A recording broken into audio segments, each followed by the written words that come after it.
जीते जी तो कभी हृदय से नहीं लगाया, और मरने के बाद मेरे मुंड को, मैं सच कहता हूं ये तुम्हारे ही।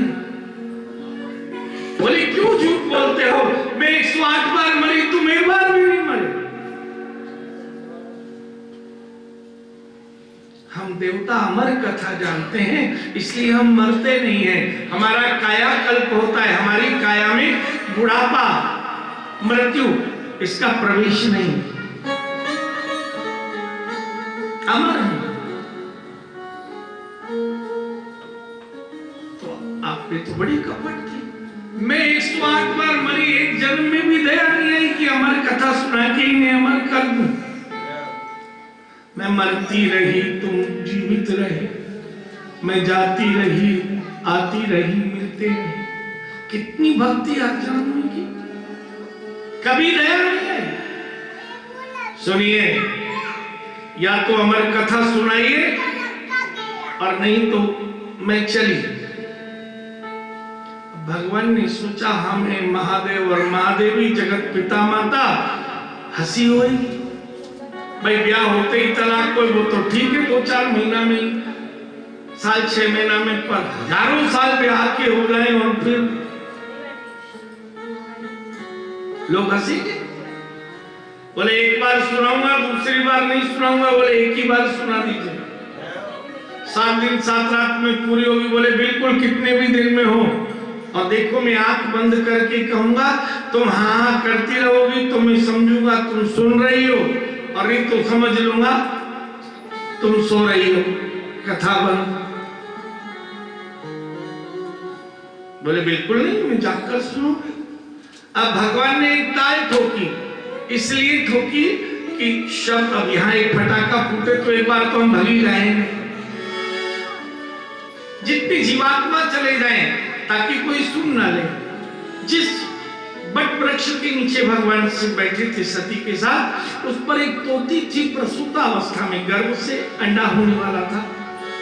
वो शब्द सुनकर उड़ी तो वो अंडा वृक्ष पे गिर गया और फूट गया। भगवान ने दूसरी ताल ठोकी, जमीन के अंदर के सर्प बिच्छू सब दूर चले जाएं, कोई कथा न सुने। तो उसके शरीर में उस शब्द से पूरा ज्ञान हो गया। भगवान शिव ने तीसरी घंटा ठोकी कि 7 दिन 7 रात तक पटाखों जैसी आवाज आए ताकि कोई अंदर नहीं आए।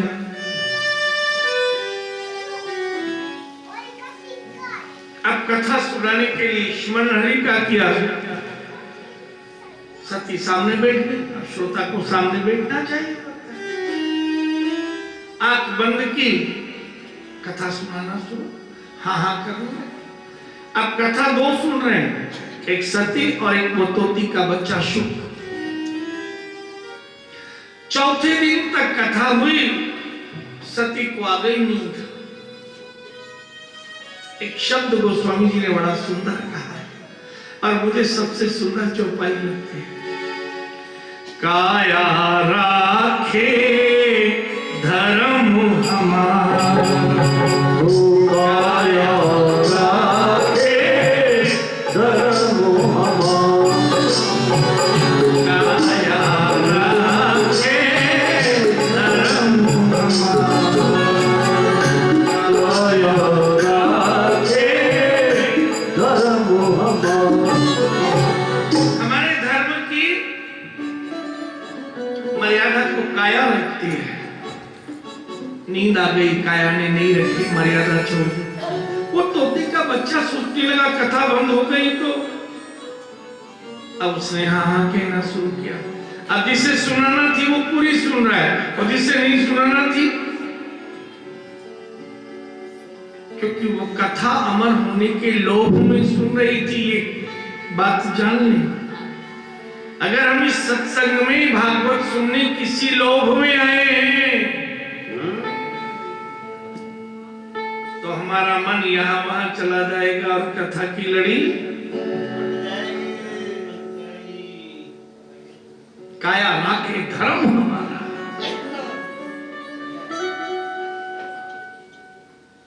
जो स्वामी जी ने लिखा है, जब जानकी जी कथा सुन रही थी, कथा में 2 को लगाना पड़ता है। शरीर अकेला नहीं, मन भी लगना चाहिए। लागी श्रवण सुने मन लाही। और जब मन और श्रवण दिखा उनका तो मन और काया लग गई, तो हनुमान जी ने क्या किया? आदि होते सब। जानकी जी जब वाटिका में मिली थी वो ही नहीं सुनाई, उसके पूर्व जन्म में जब लक्ष्मी थी वो कथा भी सुना दी कि आप लक्ष्मी जी थी। ओ पूर्व जन्म की भी बात। इतनी सुंदर कथा सुना रहे हो तो प्रकट हो जाओ ना। आपको जब मेरे बारे में सब मालूम है, मुझे भी तो मालूम हो कि मेरे बारे में सब कुछ कौन जानता है। मुझे भी तो ये मालूम ठीक वैसे। 7 दिन कथा पूरी हुई और जैसे ही बालकृष्ण की जय कहा, जोर से आंख खोली तो सती जी अपना आंचल ठीक करके आंखें, और एक उबासी आई। सो के उठे तो कई बार नींद पूरी नहीं होगी तो कौन बताता है? उबासी, आलस। शरीर को कई लोग ऐसे करते हैं, पूरा टेढ़ा मेढ़ा पता नहीं क्या क्या। अभी नींद पूरी नहीं हुई है। ये इसका एक सिंबल होता है, पहचान होती है। उबासी आ गई। भगवान शिव बोले आप सो रही थी? बोले नहीं, मैंने पूरी कथा सुनी है। और सच बात यह है, शिव जैसा चतुर कोई नहीं है।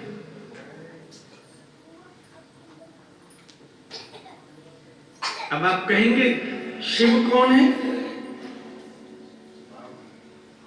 ये मनुष्य की काया में जब तक प्राण है ये शिव है, और जैसे ही ईश्वर का ई रूपी आत्मा हटा,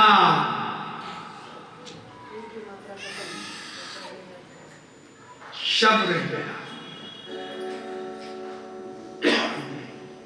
तो इस शिव को भक्ति मिला।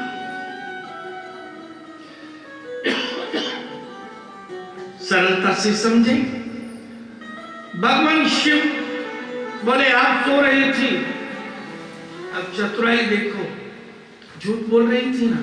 और सच बात है कि अगर पत्नी पति से झूठ बोले तो पति समझ लेता है कि ये थोड़ी सी उड़ी उड़ी सी है, या पति झूठ बोले तो पत्नी पहचान लेती है कि ये आज मुझसे, ये पकड़ होती है प्रेम की। भगवान शिव बोले देखो आप सो रही थी? बोले बिल्कुल नहीं। आपने पूरी कथा? बोले हाँ मैंने पूरी कथा सुनी, अमर हो गई। भगवान शिव बोले तो सुनाओ। अब सुना तो तभी तक पाओगे जहां तक तुमने। 2 कारण थे। पहला कारण तो ये था, तोती के बच्चे ने जन्म ही लिया था। शुरू की कथा 2 बार सुन लेगा तो पक्की तरह याद हो जाएगी। पहला कारण। और दूसरा कारण जिससे अमर बनाना था, ये सती को भी पता लग जाए कि मेरी जगह कौन अमर बन गया। 4 दिन तक की कथा सुनाई, बस पहले इतनी सुन। बोले तो आ जाए, लेकिन कोई कथा सुन रहा था, हाँ कर रहा था। भगवान शिव ने तीसरे नेत्र खोले। जो अमर कथा सुन लेता है आगे उससे जलाती नहीं है। उतनी तीव्र अग्नि, जो वृक्ष था बड़ वृक्ष राख हो गया, और जैसे ही वो जल का राख होकर नीचे गिरा, पंख चलाए, अब पंख चलने लगे। अब आप देखें जितनी शक्ति शिव में उतनी सुख में। अमर कथा सुन ली, ब्रह्मलोक विष्णुलोक सब लोगों में घुमाया और पृथ्वी पर ले। समय प्रास नाम के आश्रम में व्यास जी अपनी पत्नी के साथ निवास करते थे, सरस्वती नदी के किनारे। सीतापुर जिले में आज भी आश्रम है, व्यास आश्रम। आज सुबह का समय व्यास जी भगवान शिव की आराधना कर रहे थे, गुरु मंत्र का जाप। बगल में अरिणी देवी व्यास पत्नी सचेल स्नान मासिक धर्म के बाद चौथे दिन जो माताएं सिर धोती हैं उसको कहते हैं सचेत स्नान। सिर धोकर आज आई थी, अचानक बाल सुखा रही थी धूप में, सुबह सुबह उबासी आई, जमाई आई, तो उन्होंने बालों को पीछे किया, मुंह ऊंचा करके उबासी ली। और आप देखें जब हम उबासी लेते हैं तो मुंह खुलता है, आंख बंद हो जाती है, और जैसे ही उबासी पूरी ली आंख खुल जाती है और मुंह बंद हो जाता है। जिस दिन शरीर में हम उबासी तब लेते हैं, हम थकते क्या है ये जानो।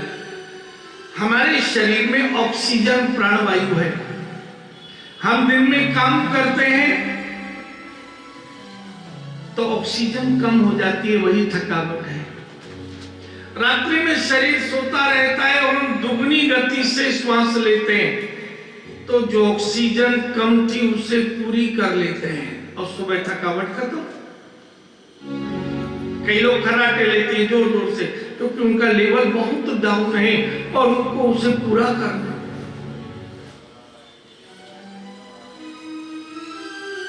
उबासी वो लेता है जिससे शरीर में बहुत लेवल कम हो जाए, तो उबासी जमाई रहेगी आपको, तो जोर से श्वास लोगे, कुछ देर के लिए आपकी नींद खुल जाएगी, लेकिन फिर भी कमजोरी रही तो फिर दोबारा आ जाएगी।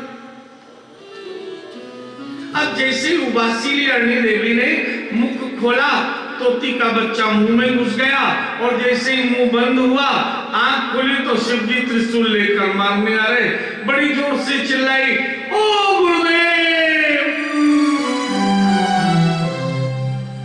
बगल में पति देव आंख बंद किए थे, आंख खोल के देखा तो भगवान शिव त्रिशूल लेकर हाथ जोड़कर स्तुति करने लगे। नमामि शमीशान निर्वाण रूपम, नमामि शमीशान निर्वाण रूपम, नमामि शमीशान निर्वाण रूपम, नमामि शमीशान निर्वाण रूपम, विभुं व्यापकं ब्रह्म वेदस्वरूपं, विभुं व्यापकं निजं निर्गुणं निर्विकारं निजं निर्गुणं निर्विकल्पं निर्विकारं चिदाकाशमाकाशभासं भजेयं, चिदाकाशमाकाशभासं भजेयं, नमामि शमीशान निर्वाण रूपं, नमामि शमीशान निर्वाण रूपं। हे भगवान शिव शमशानवासी निर्वाण रूप, आपको प्रणाम। आप वेद के स्वरूप हैं। ये त्रिशूल जिसमें सतरज और तम तीन प्रकार के भय अभय बनाने वाली शक्तियां हैं। मुझे बस इतना बता दो, मेरी पत्नी का अपराध क्या है, इसने गलती कौन सी कर दी? भगवान शिव ने सारी कथा सुनाई, मानो बता रहे हो ब्यास जी आपने संतान मांगी थी, मैंने ऐसी संतान दी है जिसे पहले अमर कथा सुनाकर अमर कर दिया। गुरु कृपा ही केवलम, गुरु की कृपा से जो संतान आएगी वो कैसी होगी कथा में समझ लीजिए।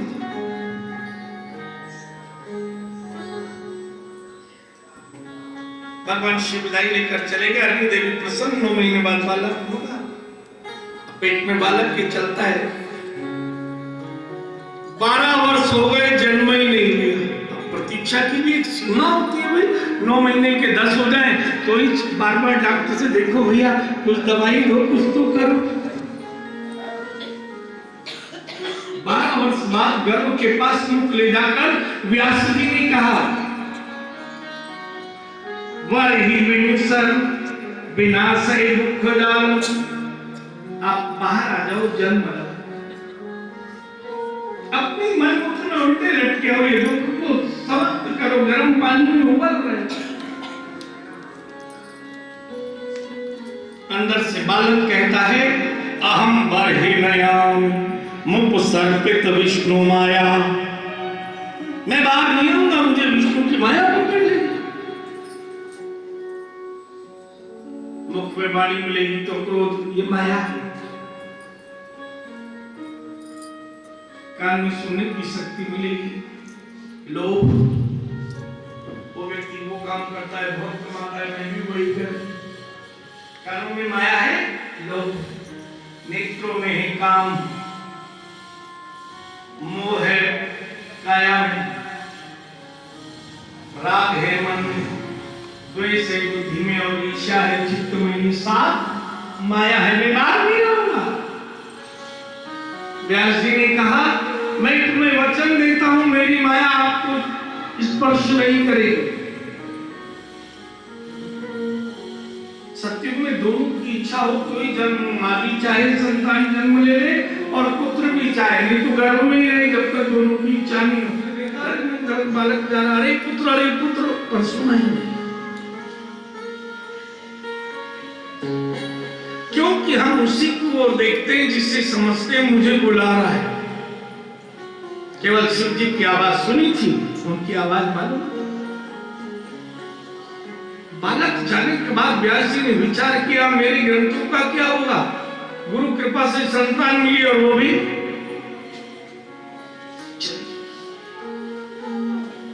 गांव के बालकों को इकट्ठा कर विद्यालय खोल दिया और अपने वेद पुराण शास्त्र में याद कराने लगे। बोले अनेक बालकों को पढ़ाऊंगा तो विद्या का प्रचार।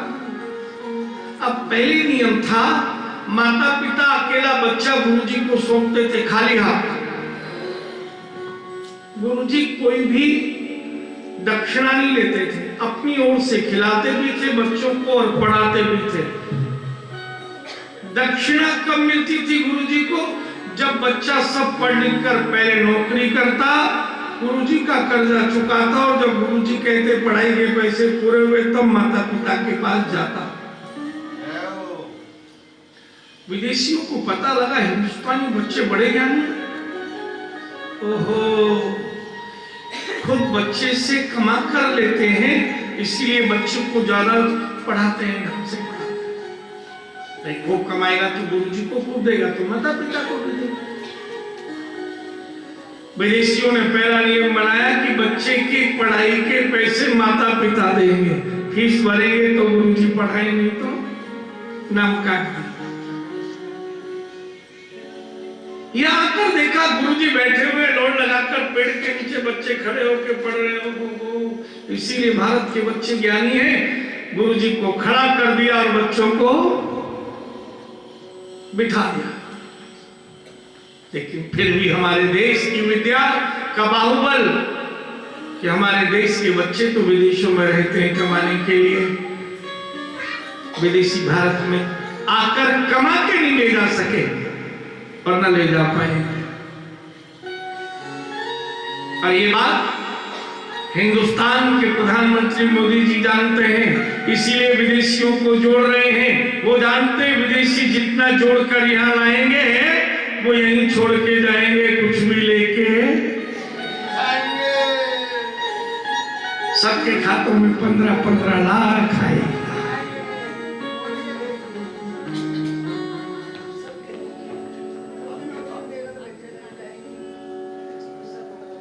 जो एक सपना है, जो एक भविष्य है, जो निश्चित है। अब बच्चों को पढ़ाते, बच्चे पढ़ लिख कर कहते गुरुदेव, बोले पढ़ाई पूरी हो गई, जाओ। बोले दक्षिणा क्या देनी है? बोले मेरा एक पुत्र जो तुम्हारी गुरु माता से जन्मा था कहीं चला गया है, बस उससे ढूंढ कर ला दो, यही दक्षिणा है। अब बच्चे जाते शहर में या आस पास के गांव, 2-4 महीने में कहते नहीं मिला, बोले तुम्हारी दक्षिणा पूरी हो गई, जाओ। एक बार 2 बालकों ने निर्णय लिया, चाहे पूरा जीवन निकल जाए हमें ढूंढते ढूंढते, गुरु पुत्र मिलाएंगे, नहीं तो घर वापस नहीं जाएंगे। इतनी भक्ति और श्रद्धा, गुरु के प्रति समर्पण। वो जंगलों में ढूंढने गए। एक पेड़ के नीचे देखा, वटवृक्ष के नीचे कमर में नाल लिपटी हुई, नंग धड़ंग और समाधि लगी हुई। बोले गुरुजी ने कहा था पुत्र का नाल छेदन नहीं हुआ है, कोई संस्कार नहीं। बोले हो ना हो यही। दोनों के दोनों आए और उन्होंने दोपहर के समय जैसे गुरुजी ने कहा 3 बजे लगभग जन्म हुआ था, तो 3 बजे की परछाई सुखदेव जी की चित्र बनाई और गुरुजी से कहा ये है सूर्य की परछाई, बोले यही पुत्र है। परछाई देखकर गुरुजी ने कह दिया ये मेरा ही पुत्र है।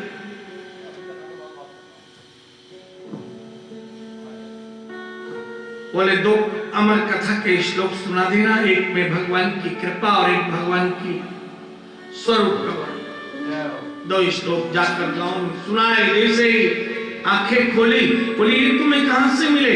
मैंने जन्मते ही शिव मुख से सुने थे। बोले ऐसे 18,000 श्लोक हमारे गुरुदेव के पास है। बोले मैं भी चलूंगा।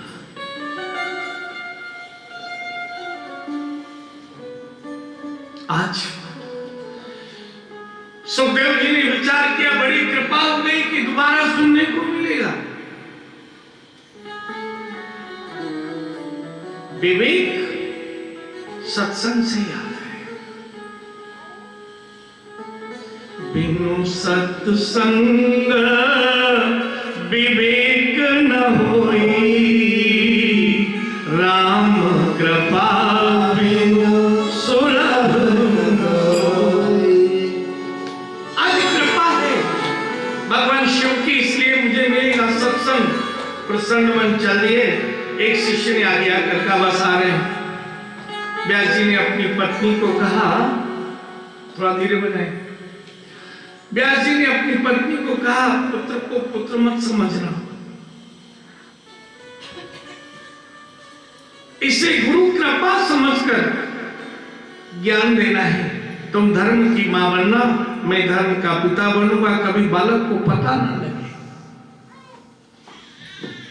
मैं ज्ञान दूंगा। तुम मातृत्व का प्रेम पाने के लिए कभी उसे स्नान करा देना, कभी अपने हाथों से खिला देना, कभी चोटी गूंथ देना।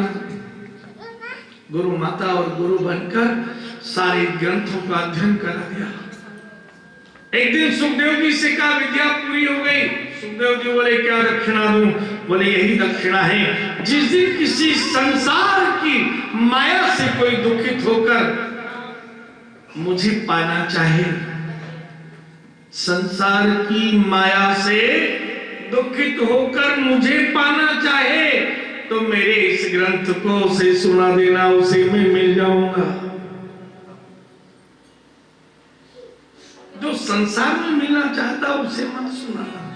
जो मुझ में मिलना चाहता हो, जो मुझे पाना चाहता हो, संसार से मुक्त, जीवन मुक्त होना चाहता हो, काया और आत्मा का बंधन मिटाना चाहता हो, ये ग्रंथ सुना देना। एक सुखदेव जी चले गए। आज माता पिता को पुत्र जाने पर फिर भी एक निश्चिंतता थी कि कम से कम मेरे शास्त्रों का प्रचार प्रसार हो। ये गुरु प्राप्त पुत्र के जन्म की कथा है। पहले सुना था धन से प्राप्त धुंधकारी, धर्म से प्राप्त गौकर्ण। अब पुनः कथामृत में वर्णन मिलता है गुरु से प्राप्त पुत्र। गुरु ज्ञान का रूप है, वो केवल ज्ञान बनाता है। तो व्यास जी ने पुत्र को ज्ञानी बना दिया।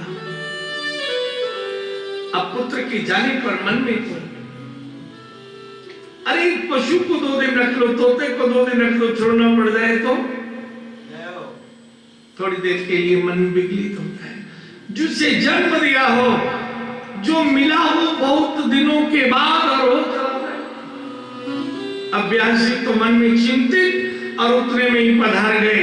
श्रीमन नारायण नारायण नारायण, श्रीमन नारायण नारायण नारायण, लक्ष्मी नारायण नारायण नारायण, लक्ष्मी नारायण नारायण नारायण,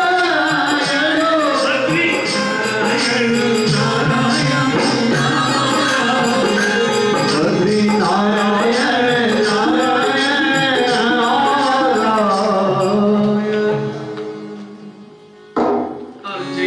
नारायण नारायण प्रसन्न मन। व्यास जी ने प्रश्न किया बस नारद जी इतना बता दो, आपका कोई घरबार नहीं, कोई परिवार नहीं, कोई दरबार नहीं, सदैव नाचते हुए दौड़ते हो, ये तुम्हें सुख कैसे मिला? तुम्हें ये सुख?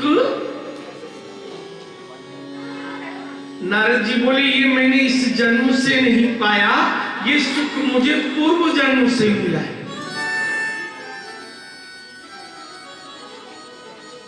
व्यास जी बोले, ऐसा पूर्व जन्म में क्या हुआ?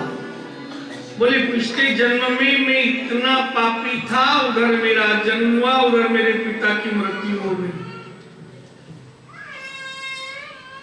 घर में इतनी दरिद्रता, मेरी मां बर्तन चौका झाड़ू लगाकर घर घर का झूठा भोजन खिलाकर मुझे बड़ा करती। मैं 4 साल का हुआ, एक दिन उस गांव में संतों की टोली आई। गांव के लोग बोले, हमारे यहां सत्संग सुना कर जाइए।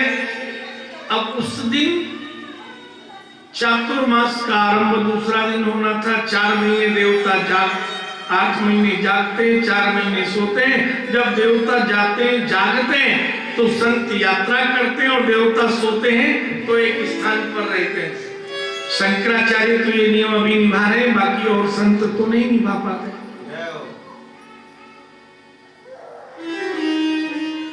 बोले, अगर आज रात आपके गांव में रुके तो 4 महीने यहीं रहेंगे, और हम 4 महीने देवता सोएंगे तो केवल तपस्या करेंगे।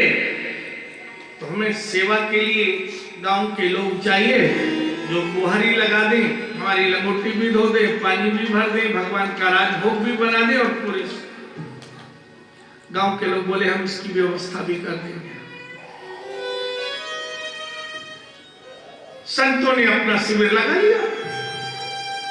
गांव के लोग मेरी मां के पास आए और मां से कहा कि जो घर घर काम करके हम तुम्हें देते हैं, वो सेवा तुम्हें देते रहेंगे, 4 महीने तुम संतों की सेवा करो। मेरी मां ने सोचा, संतों का मिलन कहां? मुजवाहिर के बाद में, जिसका पति नहीं, जिसके घर में कण भर भोजन नहीं, लगता है कोई भाग्योदय कर सकता है। सोई जननी सोई सुत बड़ भागी, वो मां भी भाग्यवान, वो पुत्र भी भाग्यवान। मेरे बेटे का कोई भाग्योदय होगा तो ये नहीं करूंगी। मां सेवा करने लगी। अब पहले घरों में जाती थी तो रात का झूठा वासा बच्चे को खाते, भूख लगती है बच्चे को, पर संतों में तो नियम, पहले पूजा हो भगवान की, फिर राजभोग बने, पहले भगवान भोग लगाए, फिर संत लगाए, तब संसारी को मिले। वो तो 10 बज जाए, बच्चा बेचारा भूखा। अब बच्चे को आज पहला दिन भूख लगने लगी, मां ने दिया नहीं, संतों ने भोजन किया, उस झूठी पत्तल एक दूर पेड़ के नीचे रखाई। ये बच्चा धीरे धीरे गया और झूठी पत्तल का भोग लगाया। जीवन में बड़ा भाग्य होता है, उसे ही संतों की प्रसादी मिलती है। नहीं तो संत कभी झूठा कड़बर नहीं छोड़ते कि किसी को मेरा पुण्य न मिले। मेरा जो प्रभु प्रेम मुख में है, वही मुख का झूठा भोजन कहीं स्पर्श ना हो। वो बालक पानी लगा। एक दिन एक बूढ़े संत ने देखा कि जैसे ही मां ने पत्तल रखी और छुपकर बच्चा गया। वो छोटा बच्चा है, बन्नव बाल रूप सोई राम। अब संतों ने रात को थोड़ा बचा के रखना शुरू किया कि बच्चे के लिए, और बच्चे का नियम है जिससे जो भोजन देगा उसी के पीछे डोलेगा। अब ये बच्चा भोजन प्रेमी होता है। संत 4 इलायची दाने कहते, बोल राम राम, राम राम बोल राधे राधे, 2 महीने 2 महीने बाद गायत्री मंत्र याद करा दिया। फिर धीरे धीरे और चौपाई रामायण की, हनुमान चालीसा। 3 महीने में बच्चे को बहुत सारे स्तोत्र याद करा दिया। एक दिन एक संत ने अपनी जैसी लंगोटी भी लगा दी, तिलक भी लगा दिया और गले में छोटी सी तुलसी की माला, मंगलसूत्र भी दे दिया। अब वो बालक छोटा संत बन गया और बड़ा खुश।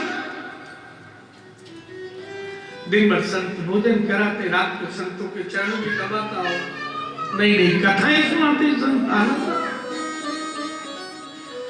2 दिन बाद संतों को जाना था तो बालक से कहा, अपनी माँ से कहो कि मैं संतों के साथ जाना चाहता हूं, हम तुम्हें संत बनाएंगे।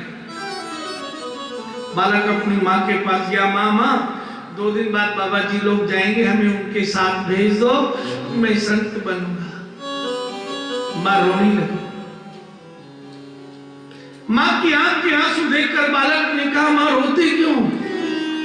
बोले, पुत्र तेरे पिता है नहीं, मैं इसलिए रो रही हूं। वो माँ भाग्यवान होती है जिसका जन्म दिया हुआ पुत्र संत बनता है, लेकिन मैं तुझे कैसे छोड़ूं, मेरा तू एकमात्र सहारा है। बुरा पुत्र, बस मैं इतना ही कहती हूं, तू संत बनना, पर मेरे मरने के बाद।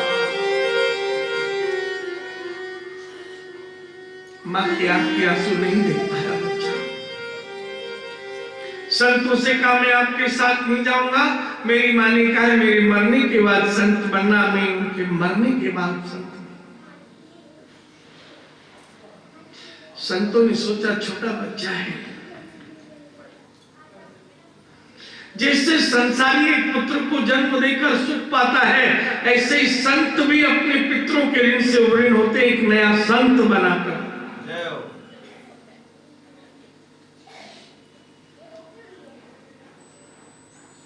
जाते समय बच्चा रोने लगा। 4 महीने के जो वृद्ध संत, युवा संत साथी थे, आज हमारे घर में कई बार मेहमान आते हैं तो बच्चे रोने लग जाते हैं, बुआ आए, मौसी आए, बोले मैं साथ जाऊंगा। हम लोग भी बचपन में ऐसा करते रहे। मां ने हृदय से लगा लिया। संतों ने रोते हुए बालक को अपने हृदय से लगाकर कहा, चारों वेद, 6 शास्त्र, 18 पुराण सब तुम्हें स्मरित हो जाएंगे। सिर पर हाथ रख दिया। जहां हम सत्संग सुनाते थे, कल से उसी स्थान पर तुम सत्संग सुनाना, सारे वेद तुम्हारे अंदर से प्रकट हो गए। साधु चले गए। बच्चे को आस्था, विश्वास। दूसरे दिन प्रतीक्षा करने लगा। वही समय सूर्य हो, पहले ऐसे ही होता था, सूर्य यहां तक है तो ये समय होगा। मामा, मुझे कहा था श्री भगवान संत जी ने कि मैं सत्संग सुनाऊंगा। माने का बच्चे का मन रह जाएगा, बच्चा दुखी है। मां सामने बैठ गई और बालक ने आंख बंद करके जब श्लोक पढ़ना शुरू किया और कथा सुनाई, मां रो रही। क्या ये वही पुत्र है जिसे मैंने इस काया से जन्म दिया? पागल हो गए। दूसरे दिन अपनी सखी सहेली जिनके घर काम करती थी, उनके घर काम करने जाना था, उनसे बोली, मेरे पुत्र ने मुझे सत्संग सुनाया है, लगता है ये संतों के साथ रहकर पागल हो गई, बावली हो गई। बोले, ये 4 वर्ष का। लेकिन 10-20 लोगों को भरोसा भी हुआ कि संत के आशीर्वाद से सब कुछ हो सकता है।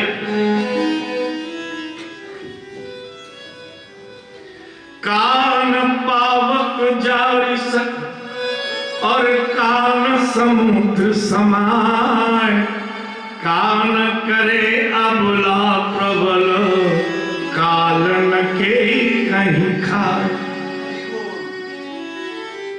तो स्वामी जी ने बस इतना ही लिखा है। अग्नि किसे नहीं जला सकती, समुद्र में कौन नहीं डूब सकता, अबला क्या नहीं कर सकती, काल किसे छोड़ता है, सबको खाता है। लेकिन यहां ये बात सिद्ध होती है, गिरिजा संत समागम, समुन लाभ कछु आन। समता में कोई दूसरा है ही नहीं जगत में। आज गांव में वो बालक जन्मा है संत रूप में, कुछ आए विश्वास रख के, दूसरे दिन तो सारा गांव आ गया, तीसरे दिन दूसरे गांव में चढ़ता पास। अब तो दूसरे लोग कहते हमारे माता पिता बूढ़े हैं, इस बालक को हमारे गांव भेज दो ना। दूसरे गांव के लोग ले जाने लगे, 10 वर्ष निकल गए, बालक सत्संग सुनाने लगा तो उसकी माँ को किसी ने घर की चाकरी नहीं कराई। बोले माँ बेटे का खर्च हम गांव के लोग उठाएंगे, आज इस घर से भोजन करो, उस घर से भोजन करो।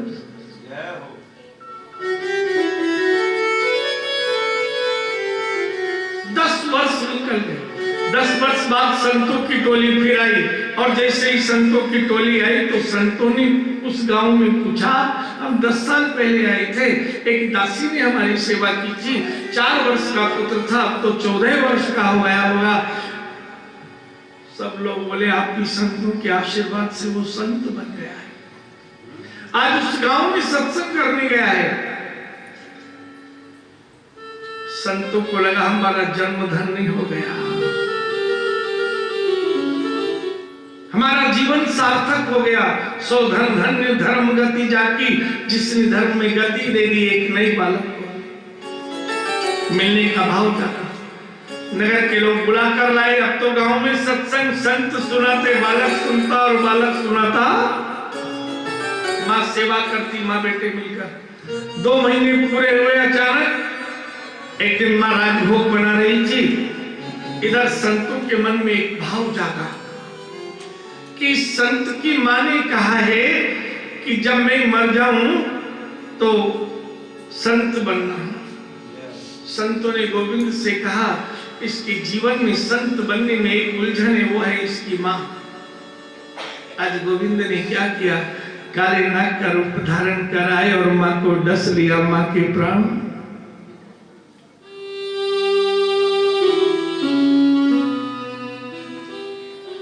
संत बनाने के लिए श्रद्धा थी। सब गांव के लोगों ने मिलकर मां की चिता सजा दी, बालक के हाथों से मुखाग्नि दे दी, मां का शरीर जलने लगा और ये बालक नाचने लगा। गोविंद मेरो है, गोपाल मेरो है, गोविंद मेरो है, गोपाल मेरो है,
इससे इतना दुख हो गया, लगता है पागल हो गया। मां जल रही है, नाच रहा है।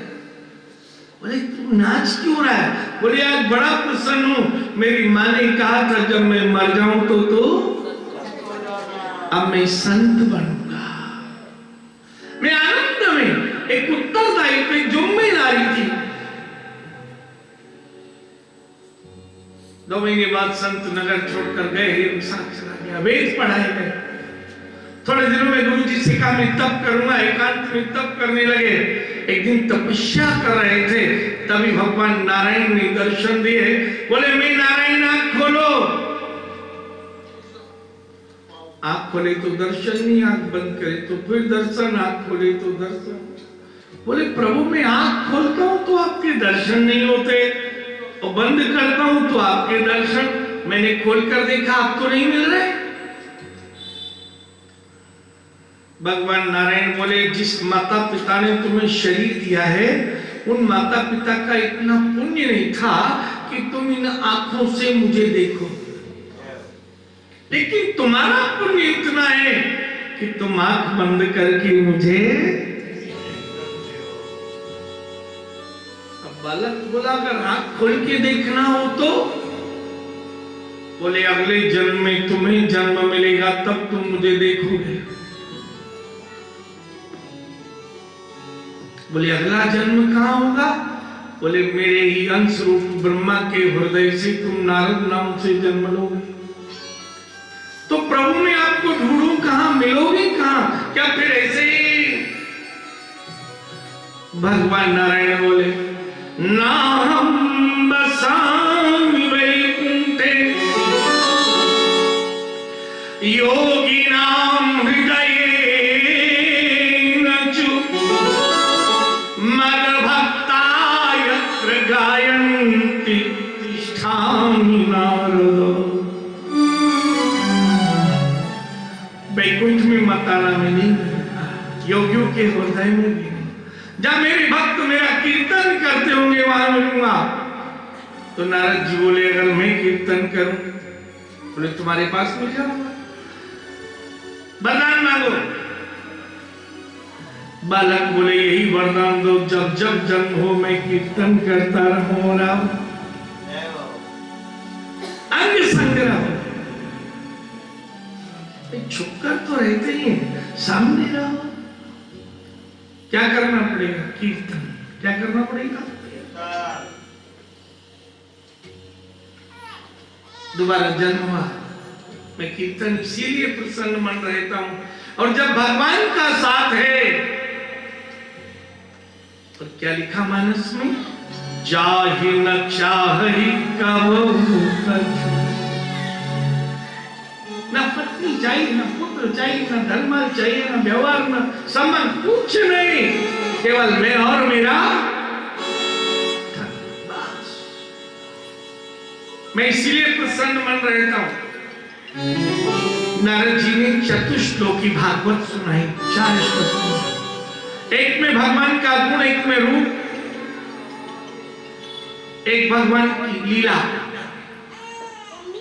और एक में भगवान के प्रति किया हुआ कर्म।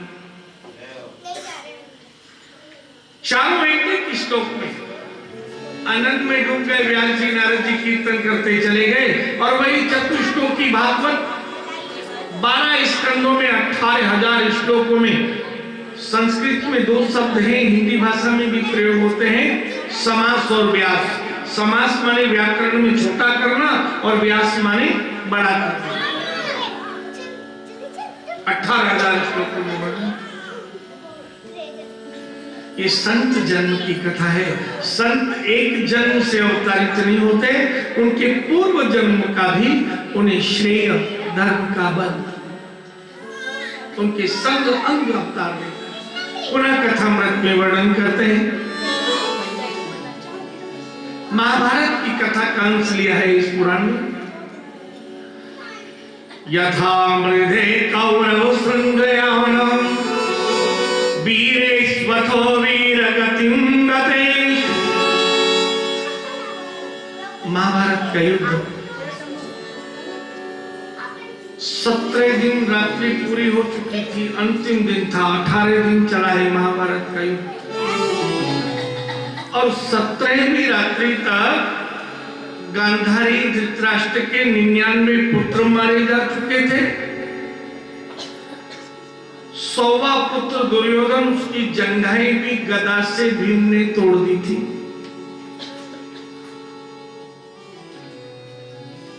आज 17वीं रात्रि में भगवान कृष्ण पांचों पांडव, उत्तरा अभिमन्यु की पत्नी, सुभद्रा कृष्ण की बहन, अर्जुन की पत्नी, और माता कुंती,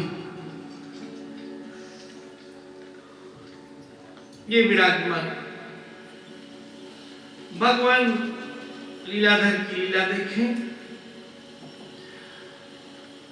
भगवान कृष्ण ने सायंकाल के समय कहा पांचों पांडवों और तीनों के स्त्रियों के समक्षों की कल युद्ध का विश्राम होगा और तुम्हें कल हस्तिनापुर का राज्य मिलेगा।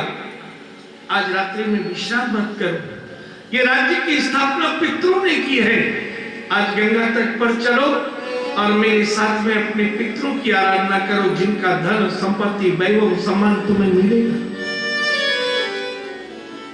अब पांचों पांडव कृष्ण, उत्तरा, सुभद्रा, कुंती, द्रौपदी, चारों नारियां 9 और 10वें कृष्ण जाने लगे।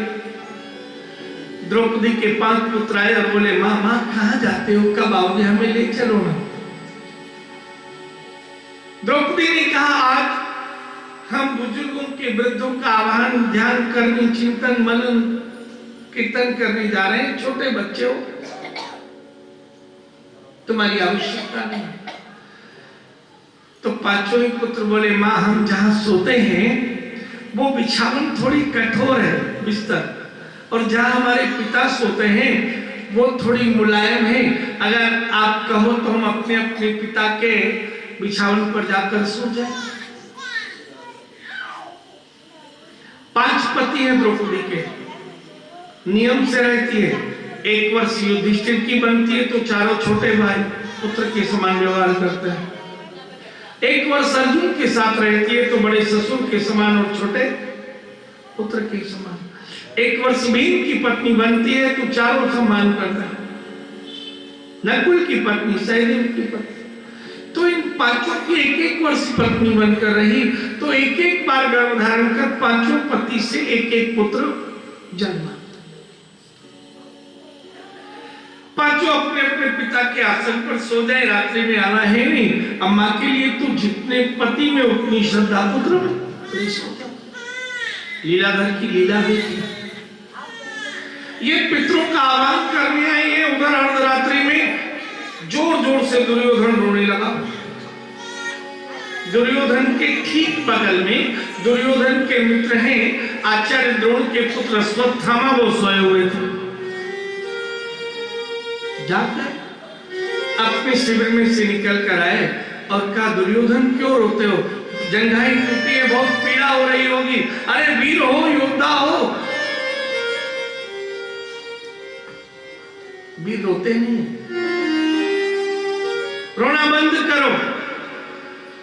अश्वत्थामा बोले मैं इसलिए नहीं रो रहा मित्र अश्वत्थामा कि मेरे शरीर में पीड़ा है, मैं इसलिए भी नहीं रो रहा कि कल मैं मारा जाऊंगा। मैं तो इसलिए रो रहा हूं मेरे 99 भाई मारे गए, कल मैं भी मर जाऊंगा। लेकिन द्रौपदी के 5 पुत्रों में एक भी नहीं मरा। अगर एक मर जाता तो मेरे हृदय में शीतलता हो जाती।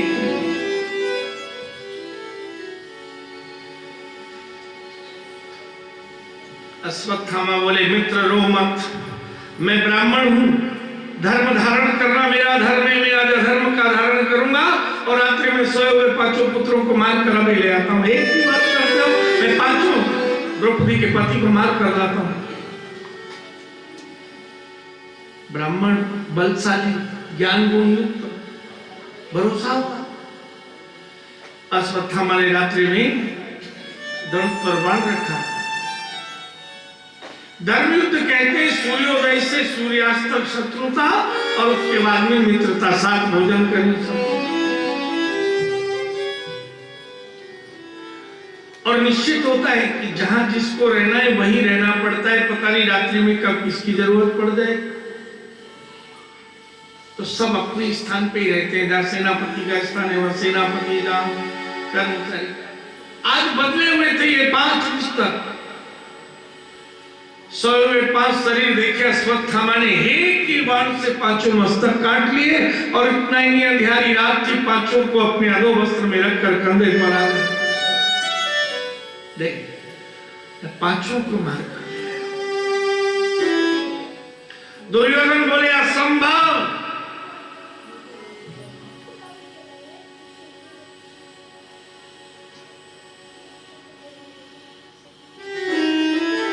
बोले क्यों? जाको राखे सांवरा मार सकेगा। जागोरा के सांवरा मार सकेगा को।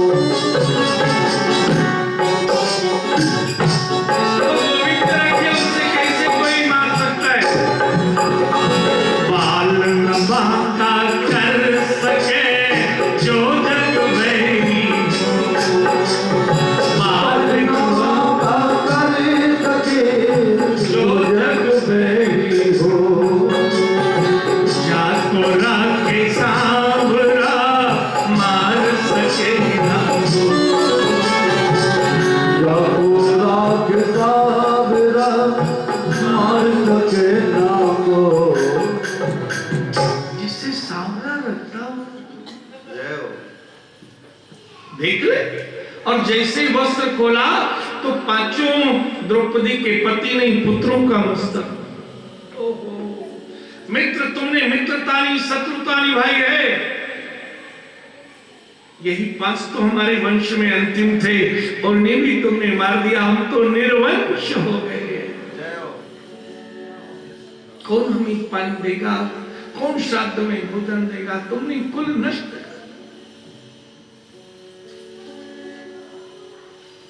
अश्वत्थामा को बड़ा आश्चर्य लगा। उसी शिविर में मरे थे। अश्वत्थामा बाहर आए और पता करवाया पांचों पांडव का है। बोले वो तो गंगा तट पे गोविंद के साथ।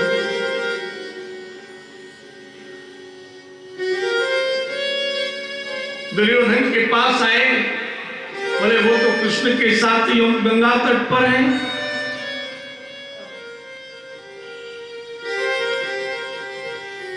दुर्योधन ने कहा अश्वत्थामा कल भीम की गदा मेरे प्राण तो लेगी, पर तुम्हें भी कोई छोड़ेगा नहीं। कल तुम भी मरोगे और मैं भी। जाओ तुम अपनी रक्षा करो, मुझे तो मरना है। अश्वत्थामा ने कहा मित्र मैं अंत में भी साथ दूंगा। मित्र वही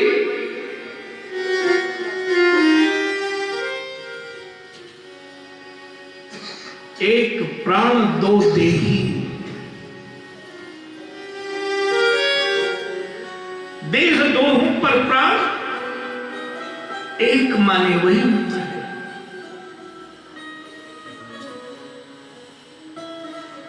मैं साथ रहूंगा। इधर सुबह सब लोग कर आए, अस्त्र वस्त्र शस्त्र धारण किए।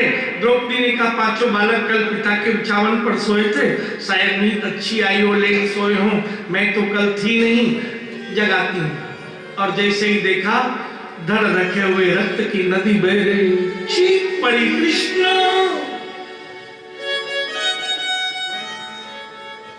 शरीर पथरा गया, आंखें खुली रह गई और जल की धार। आवाज सुनी पांचों पांडव।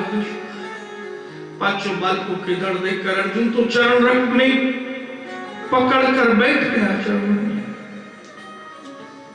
कृष्ण कृष्ण महाभाग भक्तानां भयंकर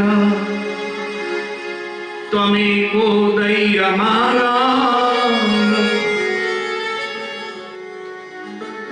यद्यपि मृत्यु परस्पर।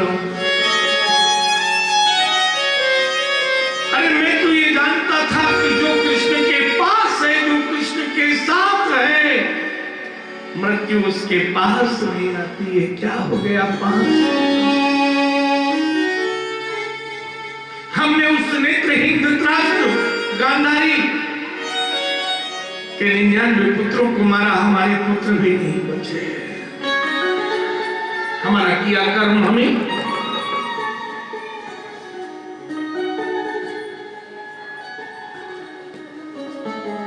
द्रौपदी को कहा अर्जुन ने, जिस साप्ताही ने रात्रि में सोए हुए 5 बालकों को मारा है, मैं बांध कर ले आऊंगा पशु के समान, और जो तुम दंड दोगी वही दंड।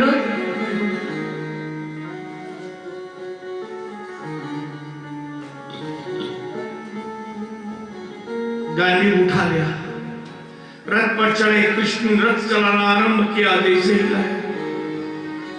पहचान होती है रथों की। जैसे घरों में पहले 4 बहू होती थी तो सबके पायल के घुंघरू ससुर जी अलग लाते थे।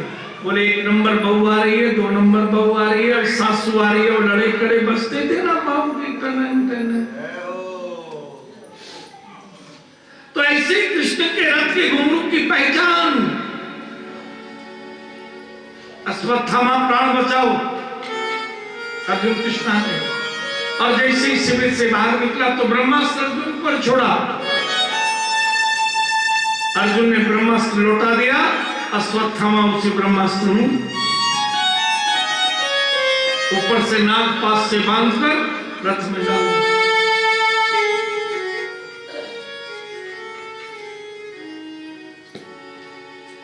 पांचों बालकों के मस्तक उठाए, रथ पर रखे, द्रौपदी के पास लाए, 5 धड़ों के साथ मस्तक रख दे।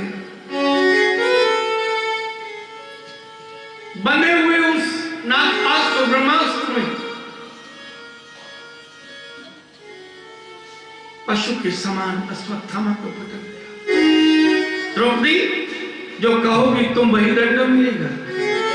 द्रौपदी ने देखा अश्वत्थामा के नैनों में करुणा बढ़ी थी कि मानो कह रहा हो, मैंने द्रौपदी तेरे 5 पुत्र मार दिए, लेकिन तू चाहे तो मेरे प्राण बच सकते हैं। जब करुणा और आर्द्रता देखी, मन में विचार किया, द्रौपदी ने मेरे 5 पुत्र मर गए, मैं जब तक जीऊंगी उनके दुख में जीऊंगी। इस अश्वत्थामा की मां का कोई अपराध नहीं है, अगर इसे मैंने मार दिया तो इसकी मां भी जन्म भर। बताओ द्रौपदी क्या दंड नहीं।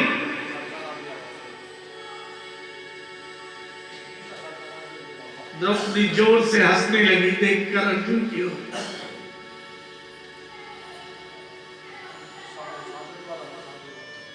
बड़े प्रसन्न मन खिलखिलाकर, वचनम च संसत्य बंधना नैनम सती मुच्यताम मुच्यतामेष ब्राह्मणो नितरां गुरु।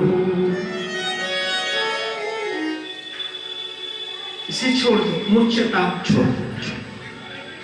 ये गुरु पुत्र है, ब्राह्मण है, इसे छोड़ दो, नहीं तो ब्रह्म हत्या लग जाएगी। द्रौपदी, क्या सोचकर तुमने क्षमा किया? मारोदिदस्य जन्मी गौमती पति देवता। मैं जानती हूं इसके मां गौमती, पिता द्रोणाचार्य, पिता पूर्ण हो गए, मां वैदर्भिता में एक ही पुत्र है उसका।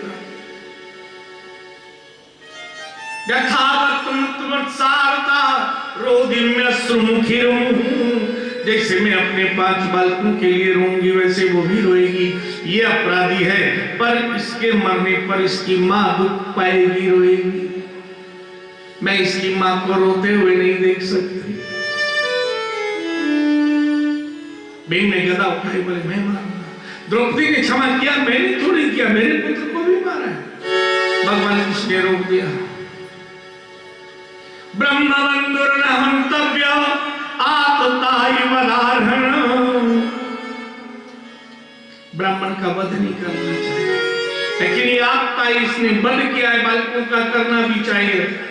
लेकिन ब्राह्मणों के मारने के वेद में उपाय अलग है।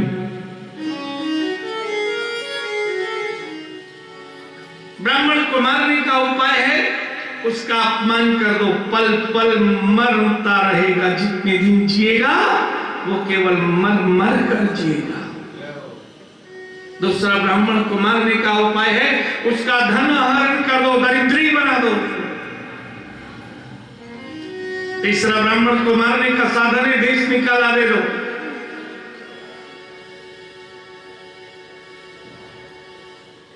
तीन ही मार्ग है, ऐसा करो, इसका तेज हरण करो।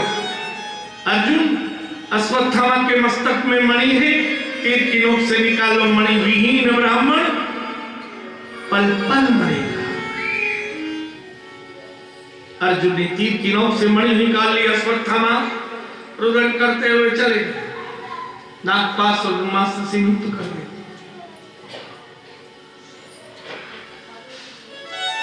पांचों बालकों के मस्तक धड़ पर रखे और धड़ मस्तक को बांधकर रथ पर चढ़ाया। गंगा तट पर पांचों ही पांडव, छठे कृष्ण, कुंती, द्रौपदी, सुभद्रा, उत्तरा, 4 स्त्रियां, 10 लोग गंगा तट पर आए। मुखाग्नि देकर जल प्रवाह कर जलांजलि तिलांजलि दे दी। इधर अश्वत्थामा ब्राह्मण थे, ब्रह्मज्ञानी, नेत्र बंद करके जान लिया कि अभिमन्यु की पत्नी उत्तरा गर्भवती है। अभिमन्यु मारे गए चक्रव्यूह।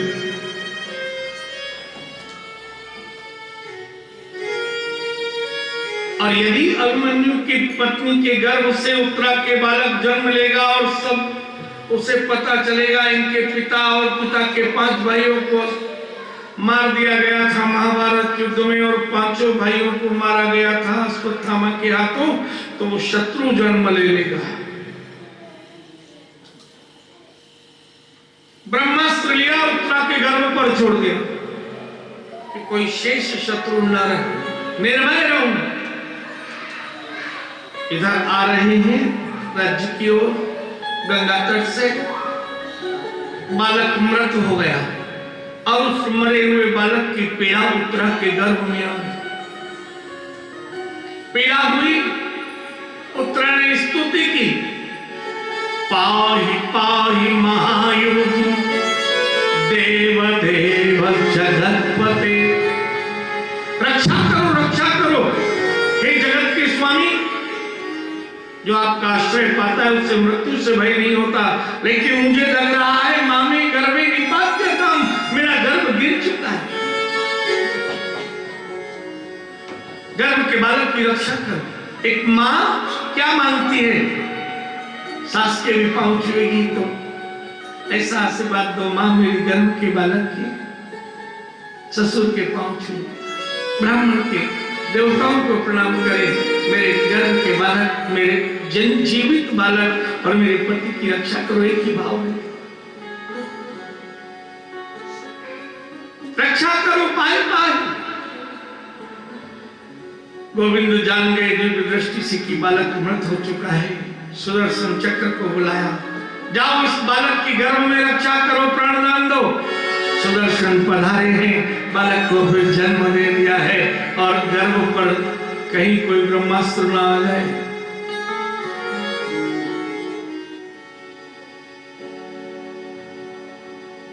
युद्ध पूर्ण हुआ, हस्तिनापुर का राज्य मिला। भगवान कृष्ण बोले अब मैं जाना चाहता हूं वापिस द्वारिका में, जिस कार्य से आया था वो हो गया। जिन स्त्रियों के पति, भाई, पुत्र युद्ध में मारे गए थे, कृष्ण को देखकर वो भूल गई थी कि हमारे पति या भाई या पुत्र नहीं है। आज जाने की कहने लगी तो वो रुदन करने लगी। आज कृष्ण भी चले जाएंगे जिनको अपना समझा था। परमात्मा जाता है तो परिवार की याद आती है और परमात्मा आता है तो परिवार की याद। आज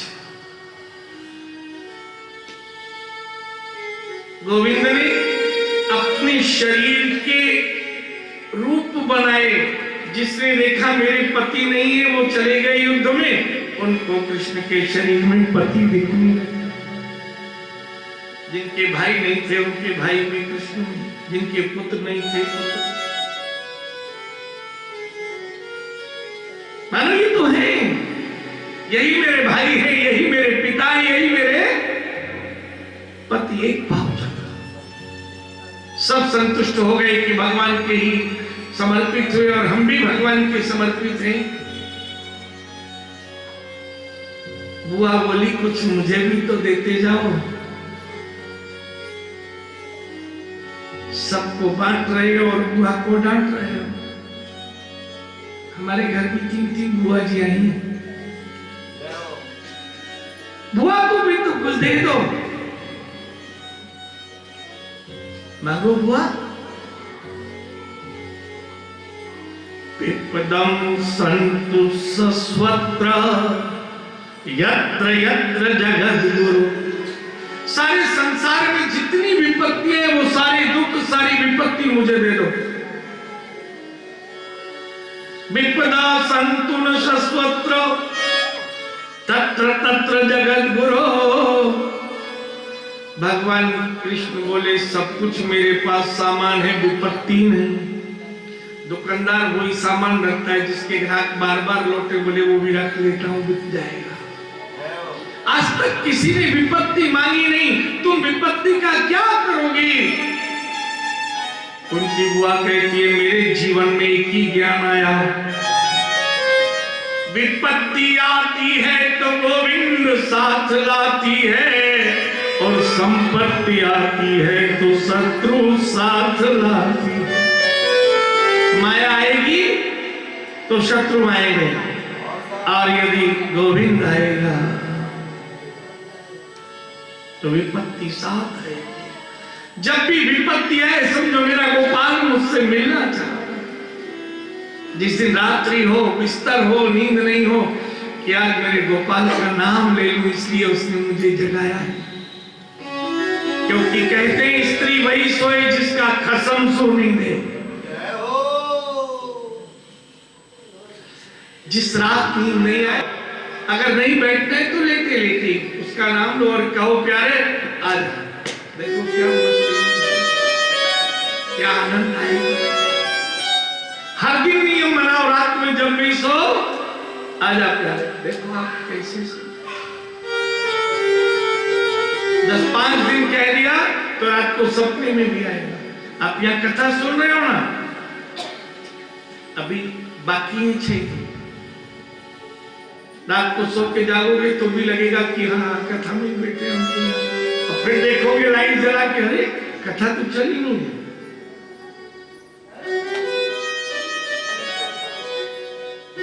सुख के माथे सल पड़े। कौन से सुख के माथे पर? सुख के माथे सल पड़े, हरि नाम बिसराय, बलिहारी वा दुख की पल पल नाम रटा। जो हर पल गोपाल का मैं नाम मैं तो इतना ही ज्ञान रखती हूँ, विपत्ति आई तो कृष्ण आए। आज संपत्ति हस्तिनापुर का राज्य मिला तो गोविंद द्वारिका जाना।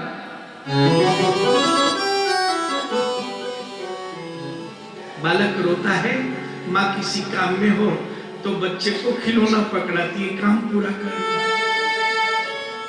ऐसे ही माया रूपी खिलौने देकर गोविंद कभी परिवार में, कभी कारोबार में, कभी व्यापार में। समय पूरा हुआ, उत्तरा के गर्भ से बड़े सुंदर बालक ने जन्म लिया। महाराज युधिष्ठिर ने ब्राह्मणों को बुलाया, मेरे पोते का भाग्य कैसा है? बोले जैसे इक्ष्वाकु वंश में कर्ण, जैसे स्वयं सूर्य वंश में भगवान राम हुए, उसी प्रकार के ये बलशाली सब पृथ्वी का राज्य करेंगे। जो शरण में आएगा उसकी रक्षा करेंगे, प्रजा का पालन करेंगे, पितरों की तृप्ति भी होगी, प्रजा की संतुष्टि भी होगी। युधिष्ठिर ने कहा इसके जीवन में कोई कष्ट, कोई क्लेश, कोई दुख। लेकिन आजकल हमारे यहाँ ज्योतिषी आता है तो हम कहते हैं अच्छी अच्छी बात बताना, नहीं तो। महाराज युधिष्ठिर ने कहा कोई दुख कोई क्लेश, मैं इसका दादा हूं। संत बोले अपने जीवन में शरीर प्रेम में डूबकर भूख प्यास नहीं सह पाएंगे, एक संत का अपमान करेंगे, इनकी आयु चली जाएगी, परिवार चला जाएगा, धर्म इनका साथ छोड़ देगा। मैं दादा हूं ब्राह्मणों, बोलो कौन सा उपाय करूं, कौन सा जप दान तीर्थ यज्ञ क्या करूं मैं कि मेरे पुत्र पोते को ये दोष नहीं है। ब्राह्मण बोले आपको कुछ करने की जरूरत नहीं है, ये सब कुछ खोकर संत आश्रय में जाएंगे, वहां सत्संग सुनेंगे और अपने पाप को स्वयं ही मुक्त कर लेंगे। ब्राह्मणों को अनेक प्रकार के दर्जे दिए, बालक बड़े होंगे। कुछ समय व्यतीत हुआ, इधर धृतराष्ट्र गांधारी को अपने माता पिता जैसे ही रखने लगे, उनके 100 पुत्र मार दिए थे, पिता के बड़े भाई और भाभी हैं। थोड़े दिनों में समाचार मिला विदुर जी को कि दुर्योधन ने अपमान करके मुझे निकाल दिया था, राज्य पाकर भी पांडव जो जंगल जंगल घूमते थे, राज्य पाकर मेरा अपमान करेंगे, असम्मान में देखता हूं। द्वार पर आए, द्वारपाल से कहा जाओ कहो महाराज युधिष्ठिर से काका विदुर आए। जैसे ही कहा द्वारपाल ने, पांचों पांडव मंत्री गणों सहित आए और वही काका विदुर के चरणों में गिर पड़े। जिनमें समता है उन्हें विजय प्राप्त होती है। काका विदुर को लाकर अपने सिंहासन पर महाराज युधिष्ठिर ने बिठाया, चरणों में पांचों पांडव बैठे। काका विदुर बोले, एक बात बताओ, गांधारी धृतराष्ट्र के 100 पुत्र को मारकर तुम्हें राज्य कैसे मिला?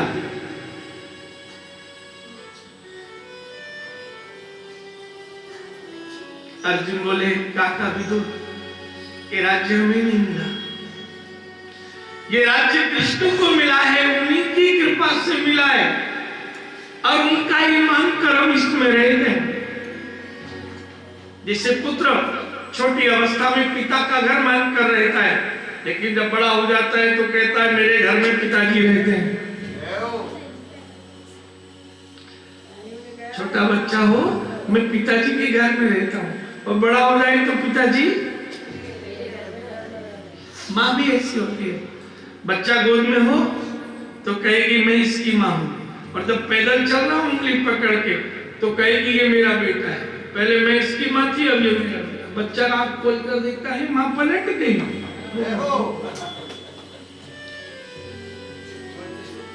ठीक वैसे राज्य कृष्ण की कृपा से क्या किया कृष्ण ने, और तभी महाराज युधिष्ठिर कहते हैं हम कभी राज्य पाते ही नहीं। अर्जुन के सारथी बने, इतना ही नहीं, अर्जुन कृष्ण की सहायता मांगने गए तो कृष्ण ने इतनी कृपा की, अपनी पूरी सेना दुर्योधन को दे दी और अपने आप को चुरा लिया। देखो ये पहली कृपा। भगवान माया किससे देता है? जिसे नष्ट करना हो, और अपने आप को चुराता किसके लिए? जिसे अपनाना हो।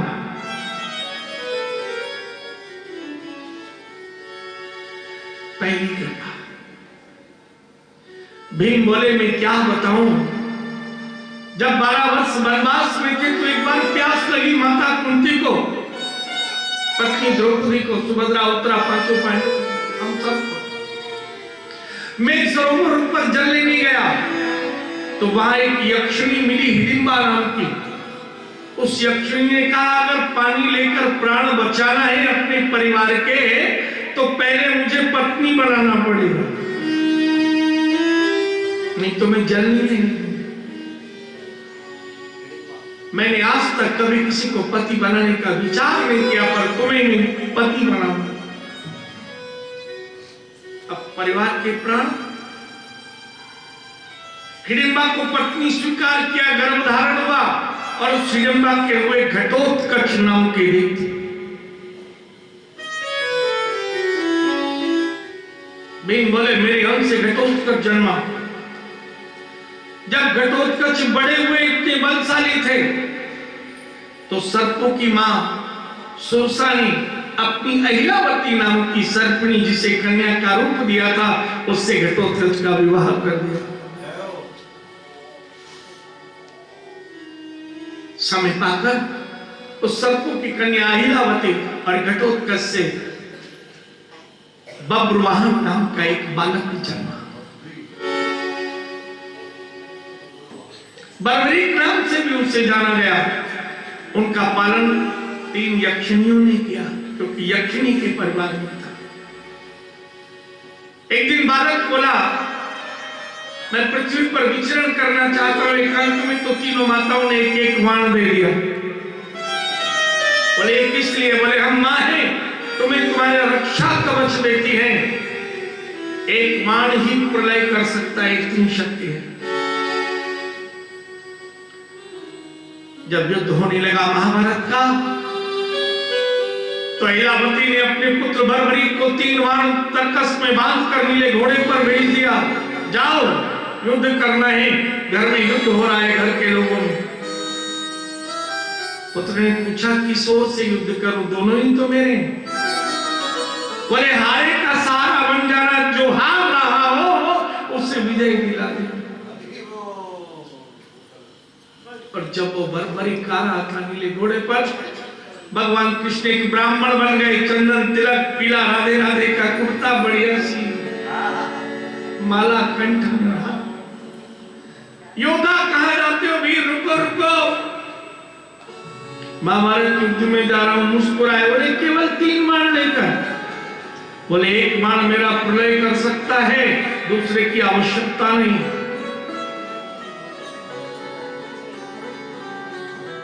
बड़ा तुम्हें बल है, योद्धा हो, मैं ब्राह्मण हूं, कुछ मुझे दान करते जाओ। वही मांगना ब्राह्मण जो मेरे पास हो, मैं कुछ मांग कर नहीं दे सकता।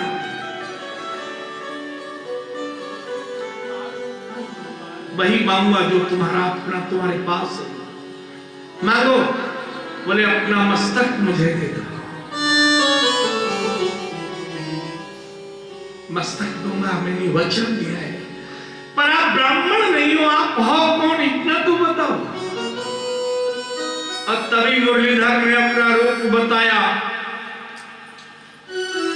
प्रणाम किया।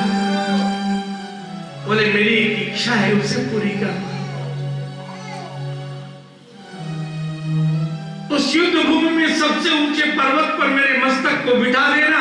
मैं देखना चाहता हूं कि कृष्ण जी युद्ध में तुम कौन कौन सी कपट करने वाले। वरदान दिया कृष्ण ने, तुमने मुझे शीश का दान दिया है, यही शीश में मेरा संपूर्ण अंश और बल रहेगा। जो भी मेरे इस शीश का पूजन करेगा, उसकी सभी कामनाएं पूर्ण कर। बोलो खाटू नरेश की धारी की जय, श्याम देव जय, हरे के सहारे की जय। उनसे बचाया हमें। तभी अर्जुन बोले कि मुझे 17 बार कहा युद्ध भूमि में रथ रखकर सेनाएं सजी हुई थी, युद्ध करो युद्ध करो युद्ध करो। मैंने मना कर दिया, सब कुछ मानूंगा पर युद्ध नहीं करना।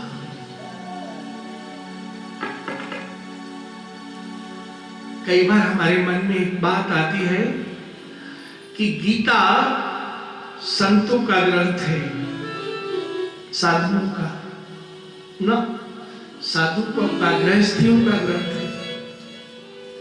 गृहस्थी एक साधना का मार्ग है।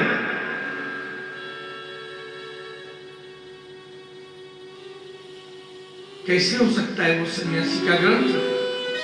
कथा कहने वाला इतना बड़ा गृहस्थी वाला है, उससे बड़ी 16,108 पत्नी है, 1,61,080 पुत्र हैं और बहु पोते,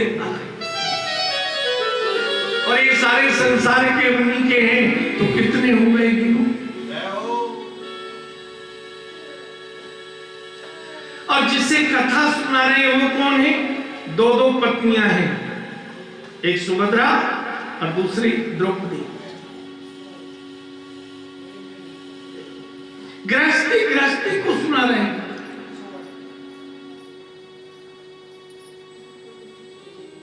और जब अर्जुन ने 17 बार विहारी भरी, तो 18वीं बार गोविंद ने स्वयं हार मानकर विराट रूप दिखाया। अर्जुन तू भी तो मैं ही हूं, और मैं ही तो है, ये सब मैं ही हूं,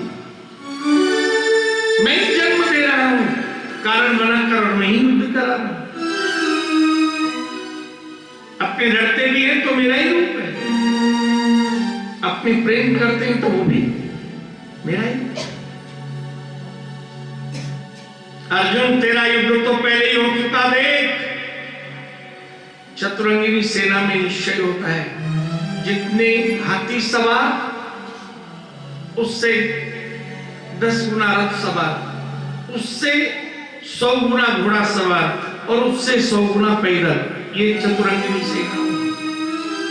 और नियम होता है मर्यादा, पैदल से पैदल लड़ता है, ऐसा नहीं है कि पैदल हाथी वाले से लड़े या रथ वाले से लड़े, हाथी से हाथी वाला, रथ से रथ वाला, घोड़े से घोड़े वाला। देख सेना कैसे सजी है, दुर्योधन ने सेना ऐसी सजाई थी, एक हाथी सवार मेरा तो बगल में एक द्वारकाधीश का हाथी सवार, फिर एक मेरा, फिर एक द्वारका, ऐसे घोड़े एक मेरे। देख अर्जुन, जब उसके सैनिक मेरे ऊपर या तेरे ऊपर, तेरे परिवार पर प्रहार करेंगे तो क्या मेरे सैनिक देखते रहेंगे? अरे मेरे रथ सवार तेरे रथ सवार को मार दे, मेरा घोड़ा सवार दुर्योधन की घोड़ा सवार से लड़ेगा, मेरा हाथी सवार उसकी हाथी सवार से लड़ेगा, मेरा पैदल तुझे लड़ना है ही नहीं, तू तो केवल मेरे चरण को देख और बस धनुष पर बाण रख ले।